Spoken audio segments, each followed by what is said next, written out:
As we enter into week 6, you've done a lot of reading, writing, and thinking about the writing process so far. You planned your work with your research proposal and annotated bibliography, and you're working on a research paper currently, which will be due soon. We're moving now into one of the last steps of the writing process for this project, which is revision. You had the choice this week to read either the Jillian Grauman article or the Ballpoint article, both of which gave some guidance on revision and how that operates. There are two main camps that people tend to fall into when it comes to revision. One is that they don't revise at all. It's one and done, just send in what you have and hope for the best. The other camp tends to be people who spend hours scrutinizing and revising their work, which can be agonizing and confusing. Our goal for this module is to help you fit somewhere else into that spectrum and not live at one of those extremes. Grauman's article is especially helpful when you've already received feedback from someone. If you've gone to the Writing Center to do your visit there, like this class requires, then you've got that feedback. You've also received feedback from me on the research proposal and annotated bibliography in each of the ways she describes: marginal comments, end comments, and a rubric. She gives a step-by-step process for reviewing your feedback. Look at the comments you received, think about your emotional reactions to the feedback, develop some follow-up questions, and determine what feedback you'll listen to and not listen to. Then you can get into actually making the changes in your writing. But what happens when you're writing and you don't have feedback from somebody else? How can you revise then? Ballpoint gives you some different concepts to focus on in your revisions, whether global, overarching, big changes, or local, small sentence level adjustments.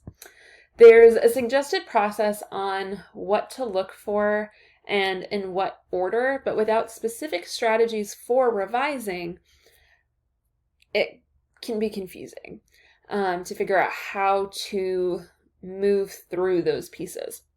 So I'd like to introduce you to a few different revision strategies that might be helpful as you work on revising your research paper.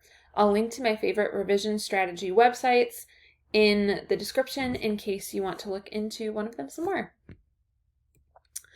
Likely the easiest thing to start with is just a visual check. In looking at your writing, does it look balanced? Do you have paragraph breaks? Are all of the paragraphs roughly the same size? Or are there walls of text that need to be broken down?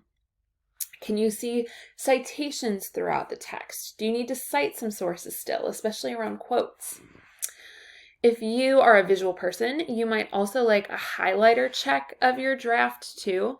So pick a highlighter color or a couple of colors and mark different elements of your paper. I tend to highlight citations in one color and quotes in another, and this lets me see a visual balance of how much I'm writing on my own and how much I'm relying just on what someone else has said. If you've got the bulk of your writing as quotes, that's probably something to take another look at and cut down. Again, we talked about this in the video from a couple of weeks ago, but you want to try and limit your quotes to less than 40 words or 4 lines of text. You are smart and you have good things to say, so don't just rely on someone else to say it for you. Just tell your reader what you know. Another option you have for doing a quick check of your paper is to do a reverse outline. This is a revision strategy where you essentially take notes on what you've written. Make an outline of the paper and see if the structure makes sense when you review it. There are a number of ways that you can do this, but something I like to do is to take the first and last sentence of every paragraph and use that as my reverse outline. It's a great way to check your topic and transition sentences. Some folks like to make the outline where they show the topic sentences and then they include what sources or evidence are being used. And that's another way to check the balance of your writing too, to see if there are places that are really strong with evidence or other places where it's not as strong. The one thing that I do with everything that I write, whether it's an email, a research document, a PowerPoint, or a script for a video like this, is to read it out loud. This is the best way that I've found to revise my work. It makes your brain focus in a different way on what you've written, how you've written it, and how you might change things. So when you read your work out loud, you're processing it visually because you're reading it, but you're also processing it in the oral mode, right? So you can see how comfortable it feels to say out loud, and it helps you to listen for where something might not be doing what you thought it would do, or it doesn't make as much sense as you thought it would make.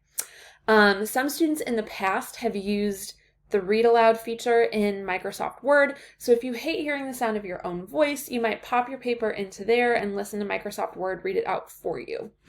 Now, what about something like ChatGPT? The writing program did a study this past semester about student use of AI in first-year writing classes like 103 and 104, and out of 477 responses, 72% of students are using it to improve their writing, and over 50% of students are using it to get feedback. I can understand why someone might be drawn to it, right? It's fast, it's accessible pretty much anytime and anywhere, and I'm sure that for most students it just feels better. It's a way to get feedback that doesn't feel personal, which is so often the problem that people have with feedback, like Grauman points out.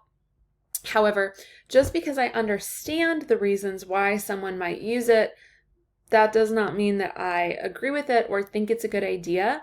And we won't get into all of that here, but it's important to address the root issues of using generative AI to revise for you.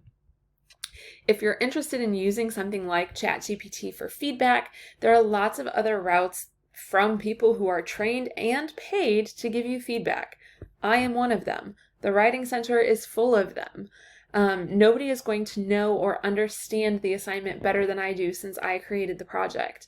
And the people in the Writing Center have been working with students on my projects for the last few years now, so they've got a pretty good understanding of what's going on too. We also talked last week about voice and the importance of voice in writing. When you feed something through AI, it loses your authentic voice and it replaces it with the same one that it's giving to everybody else. Your writing loses your style, and it can affect the way that the audience sees your writing.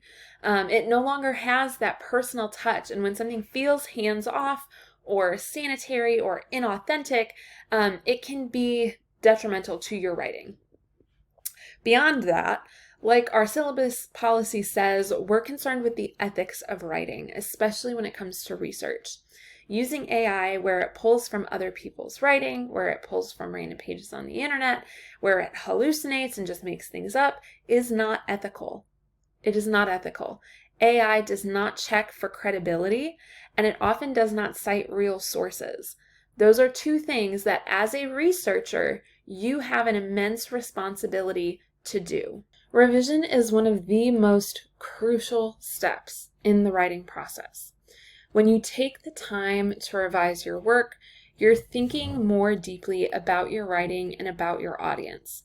When you think more deeply about your writing and about your audience, you can produce a more effective text. If you want to improve your writing through getting feedback, especially as you're in the revision process, the best things you can do are, number 1, reach out to the Writing Center for a feedback appointment, or number 2, set up a time to talk with me. As always, I'm here to answer any questions, so feel free to post them on the catch-all discussion board or send me an email.